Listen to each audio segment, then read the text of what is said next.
यह बच्चा तुम लोग शाकाहारी रहना, शाकाहार का प्रचार करते रहना, इसी से देश और दुनिया में भारी परिवर्तन होगा। अरे नर-नारियों, परिवर्तन कोई कानून बनाने से नहीं होता, परिवर्तन कोई आंदोलन करने से नहीं होता, परिवर्तन कोई तोड़फोड़ करने से नहीं होता। परिवर्तन तब होता है जब लोगों के विचार बदलते हैं, लोगों की भावनाएं बदलती हैं। और विचार जब बदलेंगे जब लोगों का खान पान शुद्ध होगा। अरे देशी कहावत है, जैसा खायन वैसा होए मन। जब इंसान पशु गति भोजन करेगा उसकी बुद्धि स्वतः ही पशुओं जैसी हो जाएगी, सोच विचार उसका चिंतन स्वतः ही पशुओं जैसा हो जाएगा। फिर जिस शराब के नशे में माँ बहन बेटे की पहचान खत्म हो जाए, उस शराब को पी करके यह कैसे पता चलेगा कि क्या अच्छा और क्या बुरा है। यही कारण है आज हर समाज में, देश और दुनिया में ये दुनिया भर के अत्याचार, दुनिया भर के व्यभिचार फैले हुए। अरे नर-नारियों, हम लोग मंदिर बनवाते हैं, हम लोग मस्जिद बनवाते, उन मंदिरों में नहा धो करके जाते, कहते भाई परमात्मा के रहने की जगह है, हमको नहा धो करके जाना चाहिए, फूल अगरबत्ती ले जाना चाहिए। कोई उन मंदिरों में कूड़ा कचरा नहीं डालता। अगर कूड़ा कचरा डालोगे आपस में लाठियां चल जाएंगी।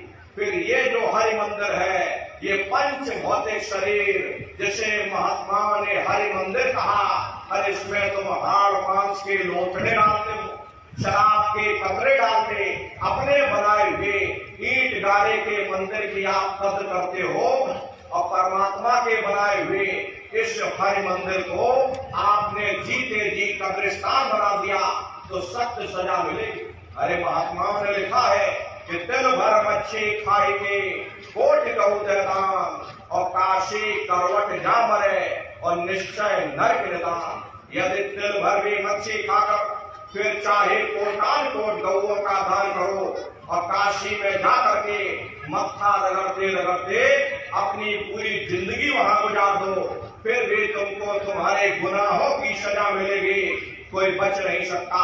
क्योंकि ये कर्म भूमि है, यहाँ तुम जैसा कर्म करोगे वैसा ही फल तुमको मिलेगा। देखिए इस कर्म भूमि पर कृष्ण भगवान तक नहीं बच पाए, उस समय बाली को चिप करके बाण मारा, वही बाली कृष्ण अवतार में बहेलिया बन करके आ गया। कृष्ण भगवान के पैरों में पद्म चमकता था, हिरण की आंख समझ करके और बहेलिये ने निशाना मार दिया। जब पास में आकर देखा कृष्ण भगवान, आप सोच करने लगे, लेकिन कृष्ण भगवान ने उसको समझाया, इसमें तुम्हारा कोई दोष नहीं, उस समय हमने तुमको मारा, आज तुमने हमको मार दिया, हमारा तुम्हारा बदला पूरा होगा। कर्म प्रधान विश्व रचना था, जो जश करे सो तस पंचाखा। ये कर्मों का ऐसा देश है, यहाँ पर जैसे बीज बोगे वैसे ही फसल खाओगे। इसलिए प्रेमी भाई बहनों, आप सभी लोग शाकाहारी रहिएगा। शाकाहार का प्रचार अपने अपने क्षेत्रों में आप लोग बराबर करते रहना, ये धर्म का प्रचार है। अरे नर-नारियों, सतयुग कैसे आएगा, राम राज कैसे आएगा? राम राज कोई भाषण देने से नहीं आने वाला। राम राज जब आएगा जब आप धर्म का प्रचार करोगे, और धर्म का प्रचार करने की जिम्मेदारी हम सभी प्रेमी भाई बहनों की है। ये काम कोई साधु महात्माओं का ही नहीं है कि भाई धर्म का प्रचार केवल साधु महात्मा ही करेंगे, उन्हीं ने ठेका नहीं ले रखा। अरे आप भी तो साधु महात्मा हो, अरे आप तो सबसे बड़े साधु, दुनिया के साधु ये तो आप पर निर्भर है। आप तो सबसे बड़े साधु हो, अपने मेहनत और ईमानदारी से आप कमाते खाते हो, और जो समय मिलता उसमें धर्म का प्रचार करते। आप सबसे बड़े साधु, आपकी जिम्मेदारी बनती है कि धर्म के प्रचार में अपने तन से योगदान दिया जाए। ऊपर जा करके पूछा जाएगा कि जब मैंने तुमको मनुष्य शरीर दिया था, इस मनुष्य रूपी मंदिर में बैठकर तुमने क्या किया? उस समय तुम कहने योग्य हो जाओगे, नहीं हमने धर्म का प्रचार किया, हमने इतने लोगों को शाकाहारी बनाया, हमने इतने लोगों को सदाचारी बनाया, इतने लोगों को भजनानंदी बना दिया। अरे प्रेमी भाई बहनों, वही तुम्हारे लेके जोखे में लिखा लिखा जाएगा। इसीलिए आप लोगों को ये जिम्मेदारी सौंपी गई कि प्रत्येक सत्संगी प्रेमी भाई बहन एक एक गांव की जिम्मेदारी उठाइए। भाई हम इस गांव की जिम्मेदारी उठाते हैं, हम इस गांव के लोगों को शाकाहारी बनाएंगे, हम इस गांव के लोगों को सदाचारी बनाएंगे। अरे नंदारियों, आप सभी लोग अपने गुरु के जलाए हुए चिराग हो। अगर एक एक चिराग एक एक गांव में पहुंच जाएगा, ये पूरा गांव प्रकाशवान हो जाएगा, ये पूरा समाज प्रकाशवान हो जाएगा। गुरु महाराज के स्वप्न को साकार करने की जिम्मेदारी हम सभी प्रेमी भाई बहनों की है। गुरु महाराज कह करके गए कि बच्चा गांव गांव में तुम भजन केंद्र की स्थापना करो, गांव गांव में सत्संग होने लग जाए, गांव गांव में भजन होने लग जाए, गांव गांव के लोग शाकाहारी हो जाए, गांव गांव के लोग सदाचारी हो जाए, आंखों में माँ बहन बेटी की पहचान कायम हो जाए। जब हमारा गांव बदल जाएगा, ये पूरा समाज बदल जाएगा, निश्चय ही कलयुग में सतयुग आ जाएगा। इसलिए प्रेमी भाई बहनों, धर्म के प्रचार में आप लोग अपना अपना योगदान दीजिएगा। और देखो प्रेमी भाई बहनों, हमारे गुरु महाराज ने अपने गुरु की याद में मथुरा आश्रम पर इतना विशाल मंदिर बनवाया।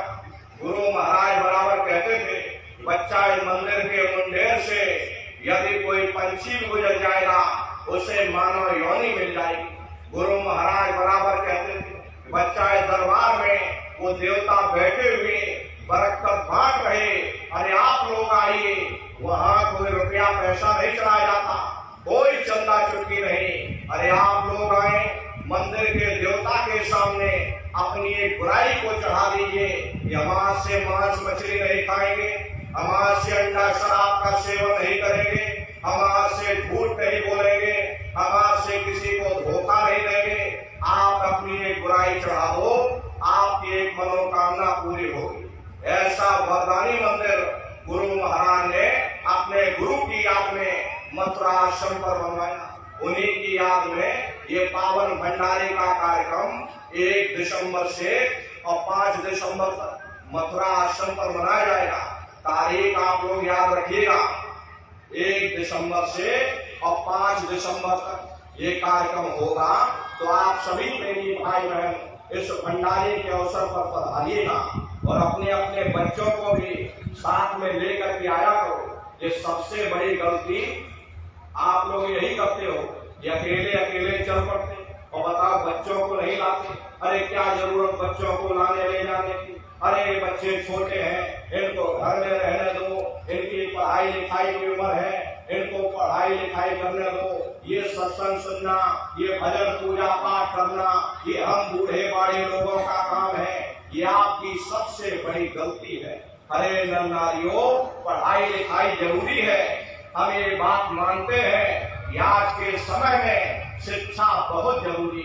अरे हमको भी गुरु महाराज ने पढ़ाया लिखाया, हम भी पहले 10वीं की, 10वीं के बाद फिर हमने 12वीं किया और 12वीं के बाद फिर हमने BA किया और BA करने के बाद फिर हमने LLB किया और LLB करके वकील बने।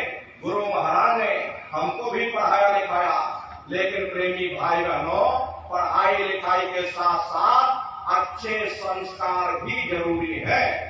और संस्कार कोई MA BA की डिग्री करने से नहीं पढ़ते, संस्कार कोई डिप्लोमा करने से नहीं पढ़ते।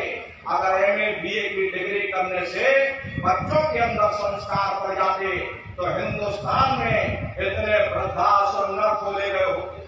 अरे संस्कार पढ़ेंगे, महात्माओं के वचनों से संस्कार पढ़ेंगे, सत्संग के माध्यम से ये बच्चे देश के भविष्य हैं। एक अच्छे समाज के निर्माण के लिए बच्चों के अंदर अच्छे संस्कार डालना समय की बहुत बड़ी मांग है। इसलिए अपने अपने बच्चों को अच्छी शिक्षा के साथ साथ अच्छे संस्कार दीजिएगा, उनको बराबर सत्संग में लाते ले जाते रहना, खुद भी भजन करना, बच्चों को भी भजन पर बैठाना, शाकाहारी के प्रचार में आप जाना, बच्चों को भी साथ में ले जाना। अरे छोटे छोटे बच्चे जब समाज के बीच में उतरेंगे और जब शाकाहारी का प्रचार करेंगे कि मांस खाना बुरी बात और शराब पीना बुरी बात, तो समाज पर कितना गहरा असर पड़ेगा। देखो ये छोटे छोटे बच्चे और हमको समझाने आए, अरे समाज पर तो असर पड़ेगा ही और बच्चों के ऊपर भी इसका असर पड़ेगा कि भाई हम ये जो बात कह रहे हैं हमको इन चीजों से दूर रहना चाहिए। तुम्हारे बच्चे भी मांस और शराब जैसी इन गंदी चीजों से दूर रहेंगे और इनके अंदर अच्छे संस्कार पड़ेंगे।